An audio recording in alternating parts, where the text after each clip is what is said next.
Bonjour et bienvenue dans ce module de sensibilisation sur l'ODD 17, pourquoi, comment. Nous fêtons cette année le 5e anniversaire des objectifs de développement durable et dans le cadre de la Semaine européenne de développement durable, il nous semblait important de finir ce temps de festif des 5 ans en donnant un éclairage très particulier sur le 17e des objectifs, celui de la co-construction. Alors, peut-être est-il d'abord important de savoir de quel point de vue on s'exprime. Le Rameau est un laboratoire de recherche empirique sur la co-construction du bien commun, créé en 2006 avec la vocation de partir du terrain de l'observation des organisations, qu'elles soient publiques ou privées, pour comprendre comment ces organisations, à la fois se projeter dans l'avenir, aller prendre en compte nos enjeux de bien commun et, elles, faire alliance avec des acteurs différents pour être en capacité d'augmenter l'impact de leur action. Et depuis 2006, nous avons à la fois un travail d'observation au plus près des organisations avec des dialogues de gouvernance pendant 5 à 7 ans au sein même des organisations aux côtés de leur gouvernance.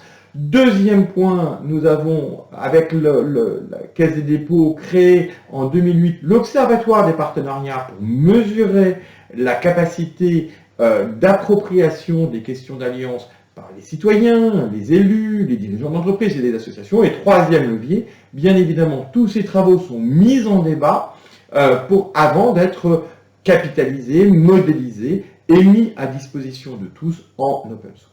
Alors c'est dans ce cadre-là que ce module sur l'ODD 17 nous paraît particulièrement important. Pourquoi ? Parce que cette décennie de recherche sur la co-construction, sur les alliances stratégiques entre associations, entreprises, collectivités territoriales, acteurs académiques, est venue finalement prendre tout son sens lorsqu'en 2015, l'ONU signe les objectifs de développement durable qui donnent une vision systémique de nos enjeux et nous donne des objectifs très concrets à atteindre jusqu'en 2030. Nous avions à l'époque 15 ans pour pouvoir agir, réagir et être en capacité d'assumer la transformation face à l'ampleur des défis économiques, sociaux, environnementaux et sociétaux auxquels nous sommes collectivement confrontés. Mais cette dimension onusienne, comment se traduit-elle concrètement pour une organisation, une PME, une association, une collectivité territoriale, et plus globalement pour nos territoires? Telle est finalement la question que nous allons traiter. Comment cette ODD 17, cette capacité à faire alliance, à jouer collectif, comment s'intègre-t-elle? Alors, peut-être faut-il rappeler le cadre systémique des objectifs de développement durable.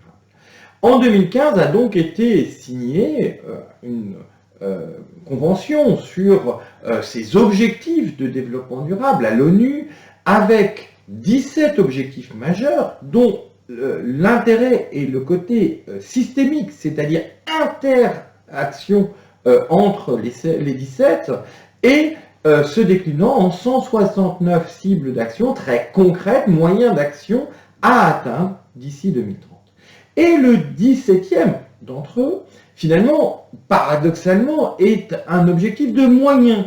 Comment réussir la transformation? Que faire pour pouvoir le faire dans cette logique-là? Et c'est en cela qu'il est intéressant, parce que si le jouet collectif a été mis en tant que 17e objectif, c'est parce qu'il nous faut inventer les moyens d'apprendre à faire alliance. Alors, finalement, de quoi parle-t-on? Qu'est-ce que cette ODD 17? Bien, pour faire simple, c'est une capacité à agir ensemble, à s'allier pour pouvoir répondre ensemble à des solutions qu'aucun d'entre nous ne peut faire seul. Autrement dit, c'est pas seulement une modalité d'action, c'est aussi un positionnement d'ouverture en étant capable de passer d'une forme de face à face, qu'est-ce que tu me donnes, qu'est-ce que je te donne et qu'est-ce qu'on construit, à une forme de côte à côte, comment agir ensemble au travers d'un objectif commun qui nous invite à avoir une démarche d'apprentissage collective, c'est-à-dire de faire le pari de la confiance pour se dire, nous ne savons pas exactement quel va être le chemin, mais nous avons un objectif commun et nous allons agir ensemble. C'est ça, en pratique, l'ODD 17. Alors, pourquoi est-ce que cet objectif de développement durable la co-construction est au cœur de l'actualité? Eh bien parce que, comme le soulignent les objectifs de développement durable, nous sommes dans une contrainte systémique. C'est-à-dire que les liens entre tous les domaines entre eux, tous les acteurs entre eux, tous les territoires entre eux, devient indispensable pour trouver des solutions. C'est un peu comme un Rubik's Cube, où dès qu'on changerait finalement une action, on ferait tourner les données de cette équation, mais que pour qu'elles aient du sens, pour qu'elles puissent être effectives, pour qu'on ne déshabille pas Paul en habillant Jacques, eh bien, on soit conscient que ce Rubik's Cube doit fonctionner d'un seul bloc. Et c'est là où devient très intéressant cette notion de l'ODD 17, parce que c'est une forme de reconnaissance que l'on n'est pas capable tout seul d'avoir cette vision systémique. Et donc que l'on a bien besoin des autres pour venir compléter la vision que chacun d'entre nous peut avoir, et donc lui-même étant une part, bien évidemment, de la réponse à construire.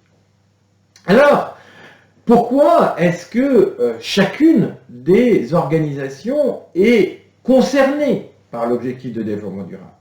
Eh bien, pour les institutions, c'est évident, elles ne peuvent plus ne pas co-construire les politiques publiques avec à la fois les citoyens et les organisations concernées, publiques et privées. Pour les acteurs économiques, parce que la responsabilité sociétale de l'entreprise est devenue pas seulement un élément finalement tactique, c'est devenu un élément stratégique, pas seulement de solidarité ou de bonnes pratiques, mais surtout d'innovation, pour être capable de continuer à porter l'innovation. Pour les structures d'intérêt général, parce que l'hybridation de leur modèle socio-économique passe par la compréhension de ce qu'elles apportent à l'ensemble de l'écosystème et à leurs partenaires, publics et privés.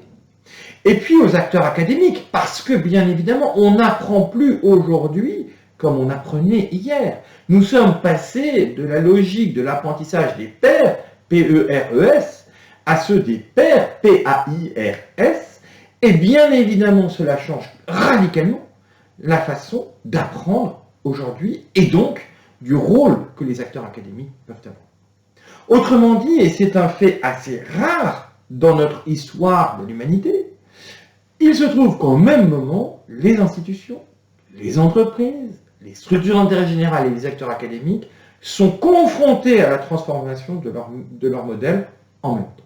Et c'est là où, ce qui est intéressant, c'est que ces alliances vont leur permettre pas seulement de pouvoir contribuer aux besoins, aux objectifs des autres, mais aussi d'améliorer leur propre performance.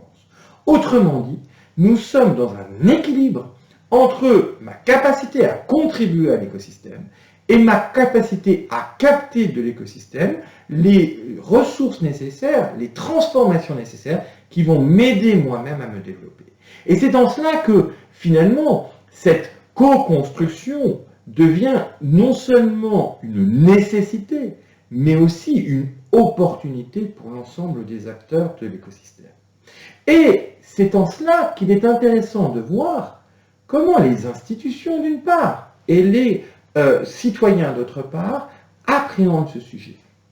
Nous avons vu que les institutions au niveau international, en posant les objectifs de développement durable en 2015, ont posé finalement cette brique de la co-construction comme une évidence pour réussir l'agenda 2030 de nos défis communs. Mais en France, il n'en est pas moins important, et la mission ministérielle qui a été confiée il y a un an à la députée Cathy Racon-Bouzon et à moi-même en tant que président fondateur du Rameau, par le secrétaire d'État Gabriel Attal, qui a rendu ses copies en plein cœur de la crise du Covid-19 pour souligner justement l'importance de ces alliances stratégiques, pas seulement pour réussir les objectifs de long terme, mais aussi pour pouvoir, à court terme, trouver des solutions immédiates face aux enjeux auxquels nous sommes confrontés. Et nous l'avons vu durant la crise de la Covid-19. Il était évident que ce jouet collectif était une nécessité pour tous. Et d'ailleurs, en plein cœur de cette crise, lorsque nous questionnons les Français en mai sur cette question du jouet collectif entre associations, entreprises et collectivités territoriales, 81% d'entre eux nous rappellent l'urgence de cette nécessité de jouets collectifs en territoire pour pouvoir répondre à ces enjeux. Autrement dit, pourquoi est-il au cœur de l'actualité? Tout simplement parce que nous ne pourrons pas trouver des solutions à la fois à court et à moyen terme sans se mettre ensemble autour d'une table, pas seulement pour dialoguer, pas seulement pour concevoir des lois et des normes, mais surtout pour agir ensemble. Et c'est là où, en pratique, comment se traduit très concrètement cet objectif 17 du développement durable? Eh bien, de deux manières. D'abord, par de nouvelles formes de partenariats bilatéraux qui vont allier économie et intérêt général. Que ce soit à travers le mécénat, les pratiques responsables, les coopérations économiques ou l'innovation sociétale, les acteurs économiques et les structures d'intérêt général, en lien avec les acteurs publics, ont inventé de nouvelles formes de partenariats qui vont permettre très concrètement d'agir ensemble. Mais plus globalement, sur un territoire, les dynamiques collectives s'organisent. Que ce soit à travers des dialogues territoriaux, à travers des expérimentations locales, à travers l'accompagnement des acteurs pour les permettre de pouvoir se mobiliser collectivement, ou que ce soit à travers l'émergence de nouveaux lieux, d'espaces, de tiers-lieux, d'espaces de dialogue partagés, neutres, qui permettent de se mettre tous autour d'une table, j'allais dire, sans que l'un prime par rapport aux autres, cette dynamique-là en est une autre traduction. Autrement dit, que ce soit dans les partenariats, très concrètement, entre les organisations, ou les capacités de co-construction territoriale, cette dynamique-là est en train de s'incarner très concrètement, localement. Eh bien évidemment, nous voulons tous avoir la preuve par l'exemple. Nous sommes très concrets, donc nous aimons bien avoir des exemples. Eh bien, c'est là où les travaux de l'Observatoire des partenariats, depuis 2008, permettent d'éclairer à la fois sur notre maturité collective, à travers le programme Impact, qui questionne citoyens, associations, entreprises, collectivités, sur leur vision de ce jouet collectif. C'est très intéressant de voir comment, en une décennie, la position de chacun a pu évoluer sur cette utilité, sur cette façon de faire le jouet collectif en France. Deuxième élément, bien évidemment, comment ça se décline territorialement parlant. On ne fait pas alliance de la même façon à Bressuire, à Langres, à Paris, à Lille ou Marseille.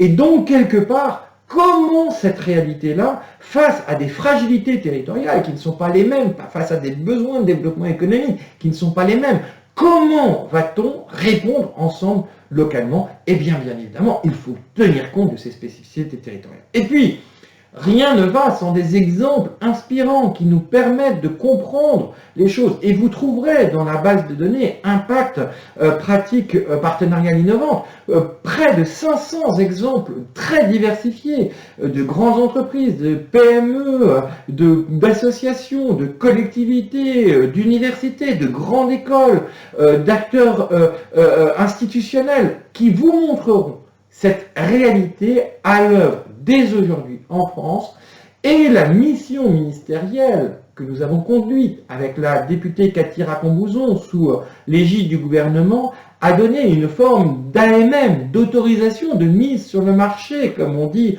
en médecine, c'est-à-dire comment aujourd'hui nous pouvons aller plus loin, puisque cette réalité est déjà existante, mais encore trop sous les radars. Eh bien, finalement, il faut se questionner collectivement sur l'utilité de cet objectif de développement durable 17. Sa première utilité, c'est de redonner du sens à l'action. Quand on regarde, finalement, les moyens d'agir, on a trois façons. On peut le prendre par la vision, on peut le prendre par la gestion, notamment les lois, ou on peut le prendre par l'action. Et c'est très intéressant parce que quand on regarde, finalement, le chemin qui est mené en prenant en premier l'un des trois, on voit une diversité de chemins qui sont toutes intéressantes. Mais quand on écoute nos concitoyens sur celle qu'il faut privilégier pour mobiliser les énergies aujourd'hui, eh bien, on voit bien que pour 48% d'entre eux, le levier prioritaire, ça doit être celui de l'action. Et donc, redonner du sens à l'action, avant de donner des visions, ou avant de créer des lois, des normes pour pouvoir mettre en œuvre les choses, est une réelle nécessité. Et le sens de l'action doit se prendre dans sa double dimension, à la fois de direction et à la fois de valeur de l'action. Et pour faire ça, dès qu'on est dans l'action, eh bien, le deuxième élément, c'est de prendre en compte la nécessité d'épreuve et de l'épreuve du temps. Il est bien évident qu'on peut avoir des grandes déclarations, on peut avoir des grands yakafokons, on peut dire on aurait dû faire ceci, mais dans la réalité d'aujourd'hui, comment conduit-on le changement qui est à l'œuvre pour que nous puissions avoir un 21e siècle plus solidaire, durable et équitable? Eh bien, c'est par l'action qu'il faut l'inventer ensemble. Et c'est bien ces expérimentations que l'ODD 17 permet très concrètement que nous pouvons aujourd'hui avancer. Et c'est en cela que l'ODD 17 est un levier de changement systémique. Alors, pour quels impacts? Parce que c'est compliqué de faire alliance. Il faut apprendre à faire alliance. Il faut mettre en œuvre ces alliances. Il faut investir dans ces alliances. Quelque part, qu'est-ce qui va justifier que nous prenions cette complexité supplémentaire de travailler avec les autres? Trois choses. D'abord, la performance, qu'elle soit individuelle ou collective. On voit bien qu'effectivement, plus les acteurs sont différents autour d'une table, plus ils peuvent agir ensemble et consolider chacun d'entre eux pour pouvoir justement être en mesure de faire ce qu'aucun d'entre eux ne peut faire. C'est un élément totalement déterminant, et notamment de tout modèle socio-économique aujourd'hui. Le troisième levier d'un modèle socio-économique, c'est l'alliance. Bien sûr, les richesses humaines sont au cœur d'un modèle. Bien sûr, les leviers financiers sont importants. Mais s'il n'y a pas d'alliance, aucune organisation aujourd'hui n'est durable, et donc c'est un levier de performance. Deuxième élément, tout aussi évident, c'est l'innovation, qu'elle soit territoriale ou sociétale. Territoriale, quand, par exemple, entre Vignes, la Poste et les acteurs communaux, les organisations du territoire et les citoyens créent ensemble via Vino pour pouvoir réfléchir sur un tiers-lieu qui valorise les spécificités d'Entre-Vignes. Au niveau innovation sociétale, quand grâce au combat de famille depuis 60 ans, nous sommes devenus leader mondial des biothérapies génétiques et cellulaires pour soigner des maladies neuromusculaires que l'on pensait il y a encore 10 ans intraitables. C'est bien pour cette double innovation, qu'elle soit très ancrée en territoire ou qu'elle soit universelle, que ces alliances sont nécessaires. Ni à Entre-Vignes pour Vienne Vino, ni dans le combat que nous menons depuis 60 ans, au travers notamment du Téléthon, contre les maladies neuromusculaires, nous n'aurions réussi s'il n'y avait pas eu l'alliance. Elle est bien source d'innovation, puisqu'elle va permettre de démultiplier la créativité de chacun.